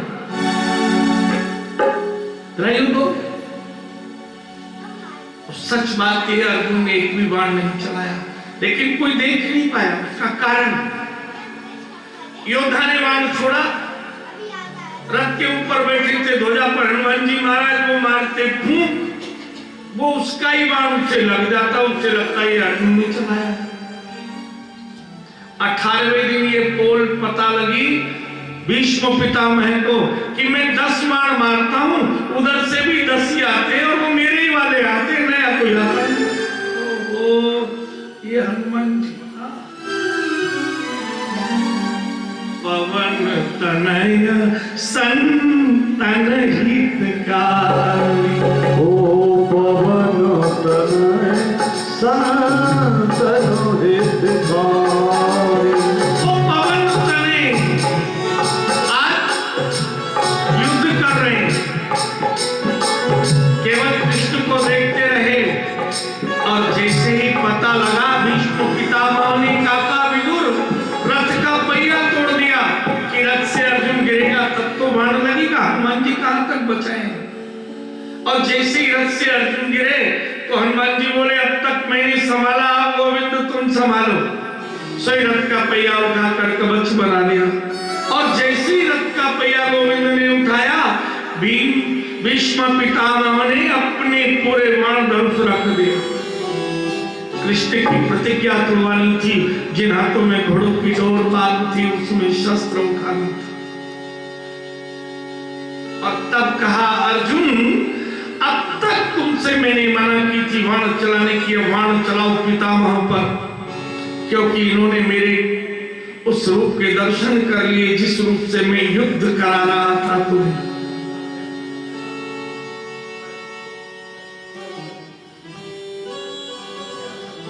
बाणों की सया पर लिखा दिया, बस केवल अर्जुन ने वही बाण चलाए हैं जो भीष्म पितामह को लगे, और कोई बाण नहीं चला। एक बार गोविंद के हाथों में अपने जीवन की डोर सौंप कर तो देखो, महाभारत में जीता देता है। ये तो भारत है, इसमें तुम परास्त कैसे हो? वो गोविंद, वो गोपाल कहीं गया नहीं। काका विदुर, द्रौपदी कहती है पता नहीं कितनी बार रक्षा की, बनने से तब भी लाख के ग्रह में आग लगा दी गई। गोविंद ने पहले ही कह दिया सुरंग खोद कर बाहर निकल लो। सब भोजन कर चुके, बर्तन मांज दिया गया, अक्षय पात्र जिसमें तब तक भोजन रहता था तब जब तक द्रौपदी नहीं मांजती थी, फिर भी एक तृण रह गया बताओ। और उसी तृण से दुर्वासा की सारे सैनिक को दुर्वासा सबको जिमा कर विदा कर दिया। लीलाधर की लीला। और तभी कहने लगे अर्जुन कि राज्य कृष्ण का था, कृष्ण का है, कृष्ण का नहीं। धीरे धीरे परीक्षित बड़े होने लगे, सप्तद्वीप पृथ्वी का राज्य ले लिया। कथा का यहां विश्राम है। जितनी कथा सुनी है उसमें जितनी चरित्र है, प्रश्न एक है कि हमारी वाणी किस चरित्र जैसी हो। व्यास जी से लेकर नारद जी, अन्य सभी चरित्रों को हमने सुना है। और जो कल बताएगा या अब बताना चाहते हो उसे 200 रुपए व्यासपीठ से। अगर अभी बता दो तो और ज्यादा ठीक है, नहीं कल तक फिर याद करते रहोगे। अब या कल? अब बताओ भाई, सबने कथा सुनी? बताओ 200 रुपए ले लेना।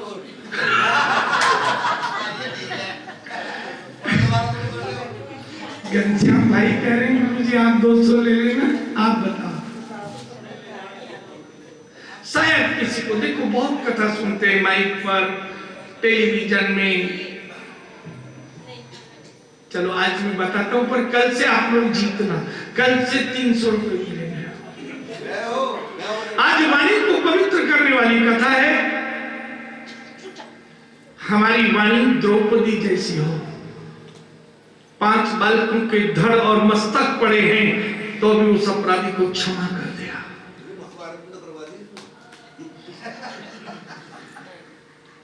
बिल्कुल नहीं।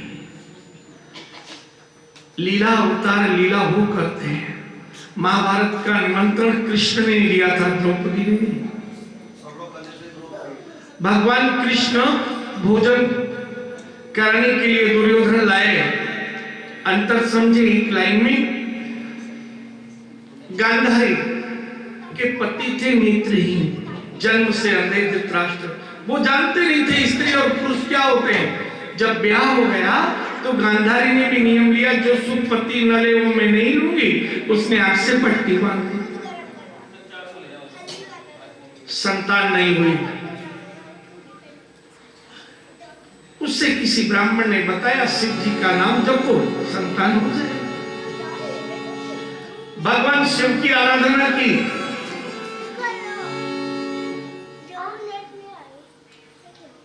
भगवान शिव ने दर्शन दिया। मांगो वरदान, तुमने मेरी भक्ति की है गांधारी। बोले एक पुत्र चाहिए था। बोले एक पुत्र होगा, यशस्वी तस्वी दीर्घजीवी। अब गांधारी ने विचार किया, मैं एक बेटे की मां और मेरी जो दौरानी है उनकी 5 बेटों की मां, राज्य के हिस्से होंगे तो 5 हिस्से मिलेंगे उनको और 1 हिस्सा मिलेगा मेरे पुत्र को। पहले ऐसे ही हिसाब होता था, नहीं तो कोई पोता पैसे वाला नहीं।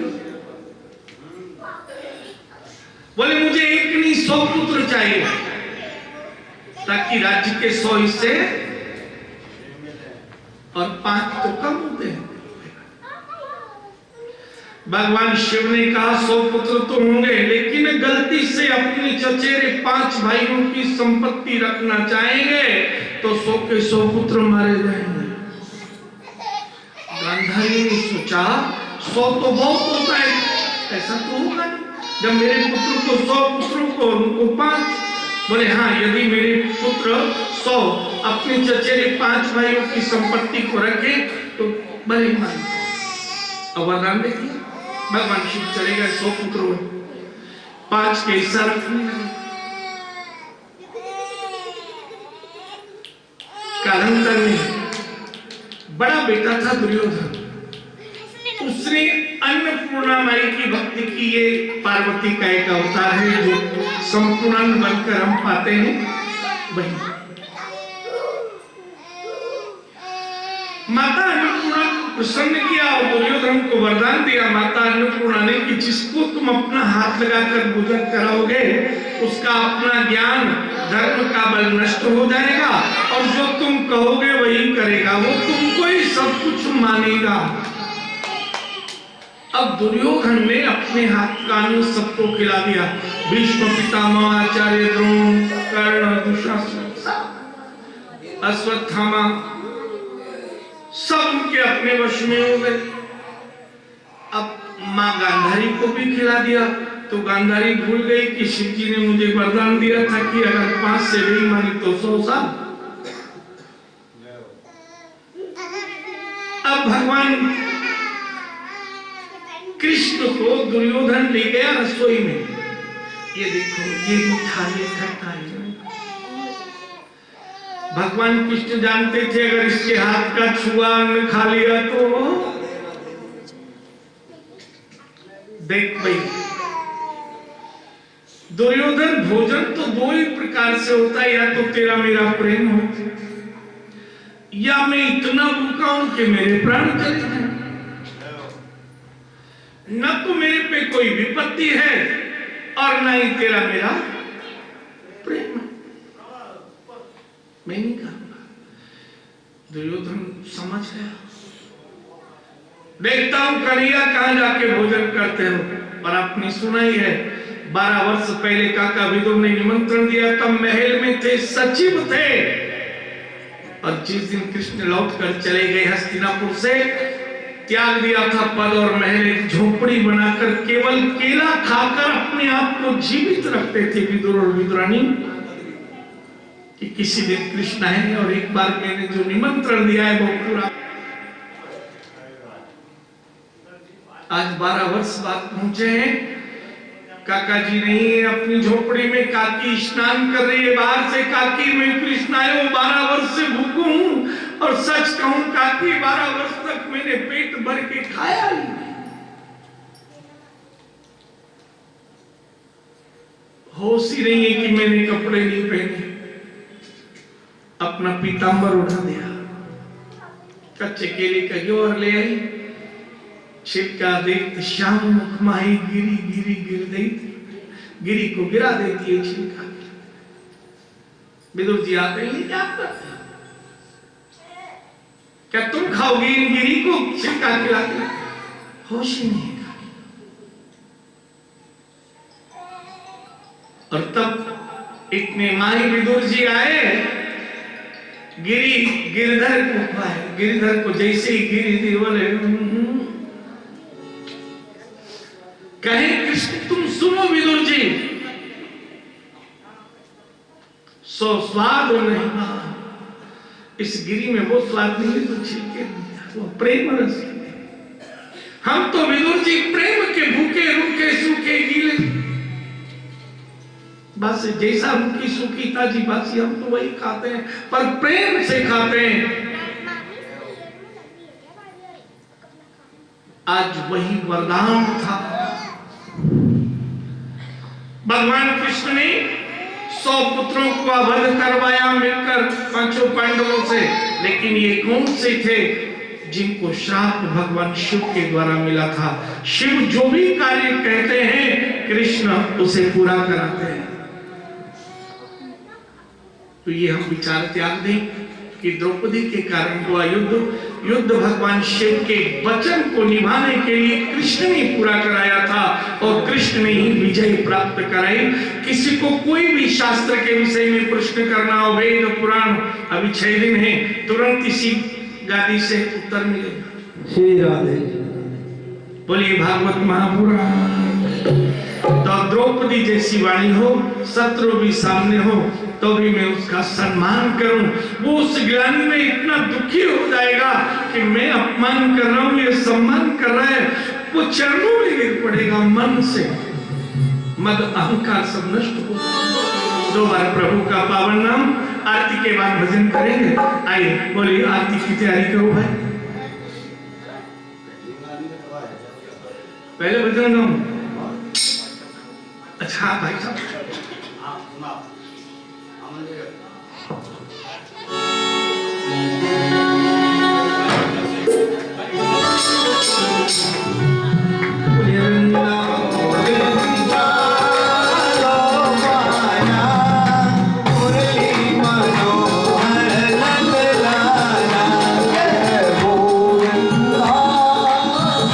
गोपाल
चाहयगी प्रभु नाम तुम्हारा उचारा करूं भर के द्रग पात्र में प्रेम का जल पद पंकज नित्य पखारा करूं जय हो बिठला के तुम्हें मन मंदिर में मन मोहन रूप निहारा करूं मन प्रेम पुजारी तुम्हारा प्रभु नित आरती भव्य उतारा करूं नित्य आरती भव्य उतारा करूं जय गोविंदा गोपाला मुरली मनोहर नंदलाला जय गोविंदा गोपाला मुरली मनोहर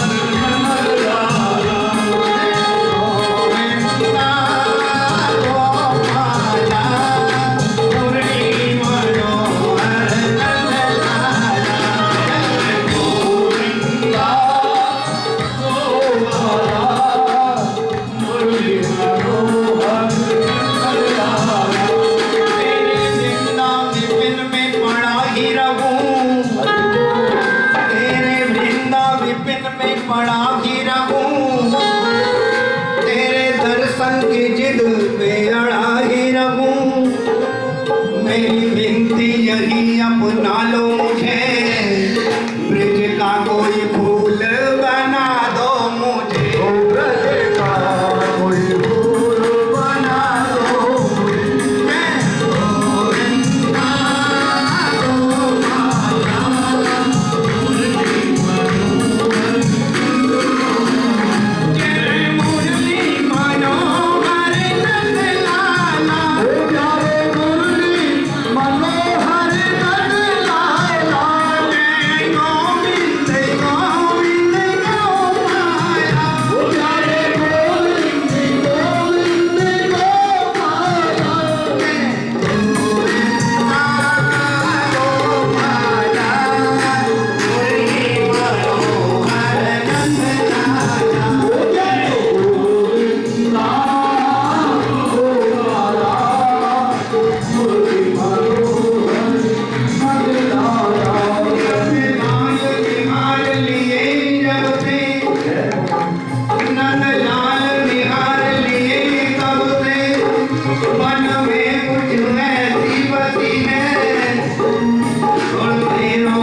कृष्ण की जय।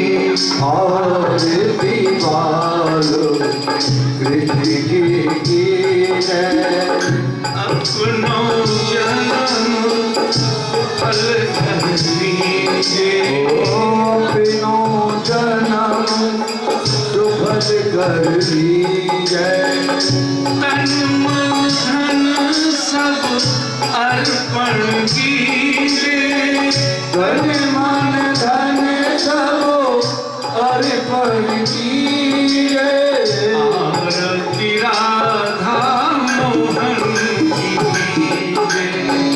आरती राधा मोहन की कीजिए। श्री यशोदा को परम दुलारो। श्री यशोदा को परम दुलारो। बाबा की नहीं बाबा के नैन को तारो।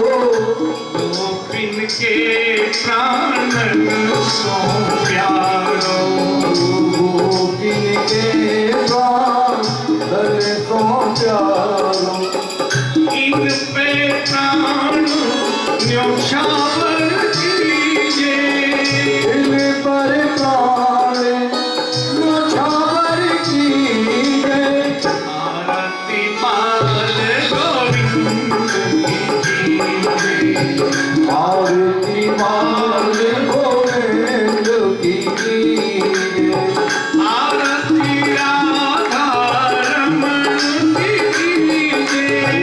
आरती राधा रमण की कीजिए। अपनो जन्म सुफल कर लीजिए। अपनो जन्म सफल कर लीजिए। बलदाऊ को छोटो भैया। बलदाऊ को छोटो भैया। कनुआ कहीं गई तुलैया की मैया। कनुआ कहेंगे तुलैया की मैया। परमृत मन लेत बलैया। परम मुदित मन लेत भलैया। क्या छवि नैनन में भर लीजिए। ये छवि नैनन में भर लीजिए। आरती राधा मोहन की कीजिए। आरती राधा मोहन की कीजिए। आरती श्याम सुंदर की कीजिए।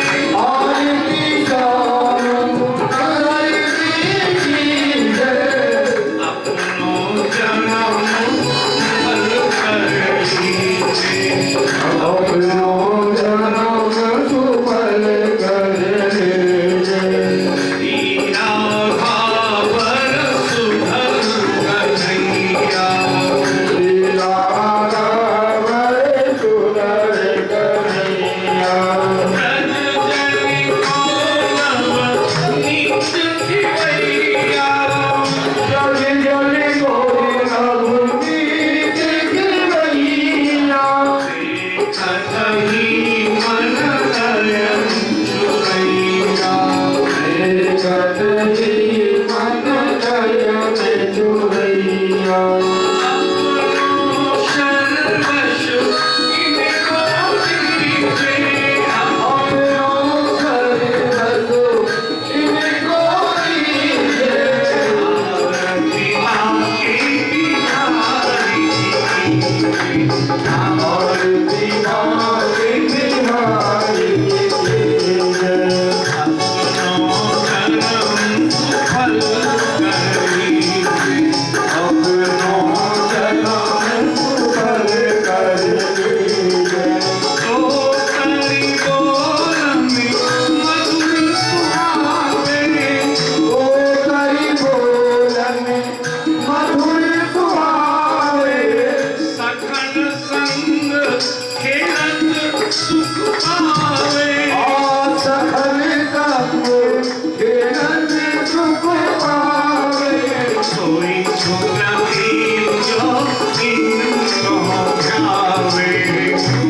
सुख दीजो इनको ध्यावे। अब इनको अपनों कर लीजिए। अब इनको अपनों कर लीजिए। आरती रास बिहारी की, आरती रास बिहारी की। अपनों जन्म सुफल कर लीजिए। अपनों जन्म सफल कर लीजिए। चरणों से निकली गंगा प्यारी, चरणों से निकली गंगा प्यारी। जिसने सारी दुनिया तारी। जिसने सारी दुनिया तारी। इन चरणों का चरणामृत पीजिए। चरणों का चरणामृत पीजिए। आरती कीजिए। आरती पार सदा कीजिए। अपनों जन्म फल कर लीजिए। अपनों जन्म सफल कर लीजिए। कर्पूर गौरम करुणावतारम संसार पारम दुर्विघ्नहारम सदा गौरयारविंदे नमः भवानी जयतं नमामि। त्वमेव माता जगदाहुमेव त्वमेव वन्दो जगद्गुरुमेव त्वमेव वेद्या जगन्नाथमेव त्वमेव सर्वं मम देव देव। हरे राम राम राम हरे राम हरे कृष्ण हरे कृष्ण कृष्ण कृष्ण हरे हरे। हरे राम राम राम हरे राम हरे कृष्ण कृष्ण कृष्ण हरे राम राम राम हरे राम हरे कृष्ण कृष्ण कृष्ण हरे हरे। सर्वमंगलमांगल्ये शिवे सर्वार्थ साधिके शरण्ये त्र्यंबके गौरी नारायणी नमोस्तुते। मालिनी नमः ज्वालामालिनी नमः आरतिकं वन्दितं पुष्पदेवादिवन्दं हरिः ओं महायज्ञं तदेवावस्तानि धर्माणि प्रथमान्यं सन्नो तेहनाकं महिमानो चन्द्रयत्रपूर्वे साध्याः सन्धिदेवां राजाधिराजाय प्रसैसाय वै श्रवणाय गुरुमयि समी कामाय कामकामाय मह्यं कामेश्वर वैष्णवं साधुकुबेराय विश्रवणाय महाराजाय साम्राज्यं भोज्यं स्वराज्यं वैराज्यं भारमिष्टं राज्यं महाराजमाधिपत्यं धोन्द्वर्याय सार्वभौमो सर्वायुषः अंतर्धात परार्धात दिव्यं पर्यन्ताय राजतर्पी श्लोको विगीतो मर्ता परिनिष्ठारं चारं संग्रया विस्काम प्रेरिष्वे देवासवास मुदि तक्षुत विश्वतम विश्वावत विश्वस्पात संभाव्यां संपत्तय ध्यावा भूमि जयं देवता पुरुषाय विद्महे महादेवाय धीमहि तन्रुद्र प्रचोदयात् श्रीमन्तिका कुटुंबक पाटलावधि पुण्यवदाधिकार विशाल पुष्पे बिल्व प्रवाल तुलसीदल मंजरीवि त्वां पूज्यामि जगदीश्वर मे तुलसीदा नाना सुगंध पुष्पाणि भगवान् पुष्पाणि मयत्त ग्रहण परमेश्वरः मन पुष्पांजलिं समर्पयामि। बोलिए नंदन भगवान की जय। राधा गोविंद भगवान की जय। भागवत महापुराण की जय। व्यास भगवान की जय। सुखदेव भगवान की जय। पितृश्वर भगवान की जय। अपने अपने गुरु गोविंद की जय। धर्म की जय। अधर्म का प्राणियों में विश्व का गौ माता की भारत माता की हिंदू धर्म की हिंदू राष्ट्र की नमः पार्वती। हर हर महादेव हर हर महादेव हर हर महादेव। एक परिक्रमा कर प्रभु को प्रणाम करें और 2 लाइन में कीर्तन करते हुए प्रसाद लेकर भीड़ कोई न करे और बिना प्रसाद लिए भी कोई न जाए। बोलते जाना रे हरि का नाम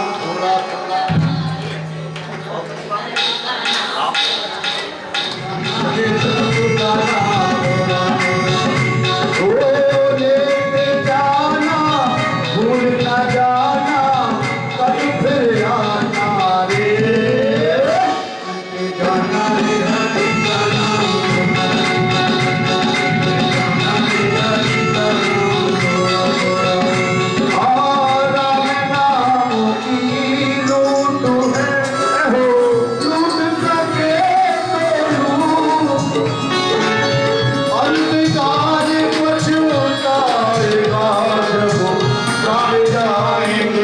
सो लेते जाना भूल न जाना, लेते जाना भूल न जाना, कल फिर आना रे। ये जाना रे हरि का नाम, लेते जाना रे हरि का नाम, दौड़ा दौड़ा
सभी प्रसाद लेके जाएंगे और यहाँ से आगे तो बड़ी सुंदर कथा है ठाकुर जी की।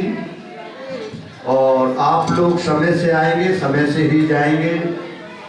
क्योंकि कथा का समय 2 बजे से निश्चित किया गया है। तो आप लोग ठीक 2 बजे यहाँ पुनः पधारे और 2 से 6 कथा का समय है। आपको समय से ही छोड़ दिया जाएगा। जय जय श्री राधे, जय जय श्री श्याम।